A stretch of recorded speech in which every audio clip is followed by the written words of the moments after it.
प्रत्येक गावाकडे सांगण्यासारखी एक गोष्ट असतेच. या व्हिडिओमध्ये पाहणाऱ्या डेळेवाडी गावची सुद्धा गोष्ट सुरू होते, ती डोंगर, परंपरा आणि गावच्या एकोप्यापासून.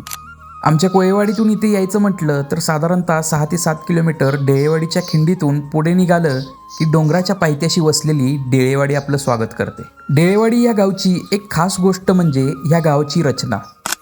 या गावचा एक भाग आतमध्ये वसलेला आहे, तर दुसरा जो भाग आहे तो रस्त्यालगत पसरलेला आहे. त्यामुळे गावात फिरताना प्रत्येक वळणावर एक वेगळंच चित्र पाहायला मिळतं. डेळेवाडी गावचे आराध्य दैवत श्री मथुरदास मंदिर आणि श्री हनुमान मंदिर हे श्रद्धेचे महत्त्वाचे स्थान आहेत. यात्रेनिमित्त इथे होणारा पारायण सोहळा हा फक्त धार्मिक कार्यक्रम नसतो, तर तो संपूर्ण गावाला एकत्र आणणारा उत्सव असतो. लहानांपासून मोठ्यांपर्यंत प्रत्येकजण त्यामध्ये मनापासून सहभागी होतो आणि हीच या गावची एकोप्याची खरी ताकद आहे. गावाच्या कोणत्याही भागातून जाताना एक गोष्ट मात्र निदर्शनास येते, ते म्हणजे प्रत्येकाला आपल्या गावाविषयी असणारा एक वेगळाच अभिमान. डेळेवाडीमध्ये शेती, पाऊस, सण, बातम्या असा विषय कोणताही असो, पण त्या गप्पांमधून गावाचं जिवंतपण जाणवत राहतं. म्हणूनच तर म्हणतोय ना, डेळेवाडीकरांचा नादच भारी ना भाऊ. या व्हिडिओबद्दल तुमची काय मते असतील ते कमेंटमध्ये जरूर सांगा आणि व्हिडिओला लाईक आणि शेअर करा. आणि सगळ्यात इम्पॉर्टंट गोष्ट म्हणजे मला फॉलो करायला विसरू नका.